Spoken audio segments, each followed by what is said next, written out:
Jones, what the hell is going on? I thought we only worked on motorcycles. Hey, when you have daughters, you're going to work on their stuff for life. You diagnosed this problem. It was a fuel pump. Oh my gosh. It looked easy. The ring going around the fuel pump was all rusty. We finally got it off. Got her all back together. And knock on wood, that was the problem. So, the other side of the story is I already replaced the high pressure fuel pump up front because it had through a P001 code, and that's what they recommended, and it didn't work, so I had to get the low pressure pump in the tank. And honestly, if Jones wasn't here for mental support and physical support too, I would have been cussing and throwing tools. Now, if you lived in Arizona, this wouldn't be a problem. This is a 2014. It's lived its whole life in Ohio. And it was rusty up there. Thank God it's a plastic gas tank. Yeah, right? Yeah, right. But the ring around the top of that fuel pump was rusty, and well, you already took it. We had the old croy oil. If we wouldn't have had the croy oil, I don't know that we'd have got her. I'm telling you. So we need to take a motorcycle ride, brother. Oh my gosh. We deserve a motorcycle ride after that. There it is. That's the old one. And they had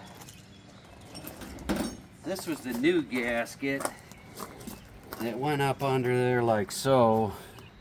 We couldn't get it lined up, so we took it off and used the old one over. Didn't have this lip on it, but it was this is almost too big to come out of the hole. It was a why they designed it that way. It's like, can you give me a little bit more tolerance there? But we got it in there and it works. Did you check the gas gauge to see if the float worked? No. Okay, don't. We're not taking it back apart. Well, I'll tell you what, Jones and I took he took the 70 shovel and we got that 61 pan head out. What was that, yesterday, right? Day before. And we got out and we got about 1.5 miles, 2 miles from home.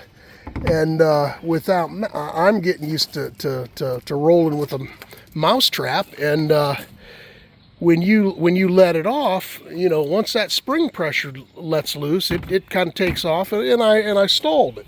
Well, I went to starting to get it started there, and there was traffic, and you get a little on the jittery side, and I started kicking, and it was kicking right through. I had absolutely no compression, and I thought there was nothing on the kicker, and I thought, you have got to be shitting me.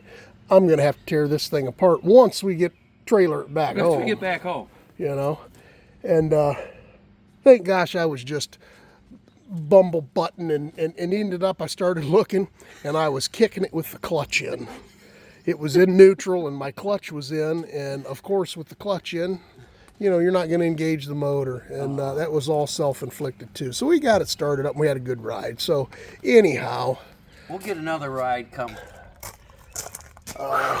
Thank goodness we weren't in the sun. We were sweating enough.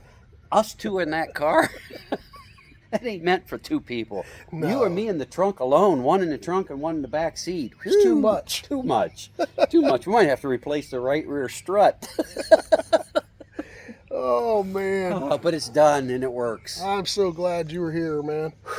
So if you've already subscribed to the silliness, thank you. If you haven't, consider it. And man, if you ride them, or if you have daughters, you're going to wrench on them. You're going to wrench on them, that's right. But I guess still only if you want to, right? Later.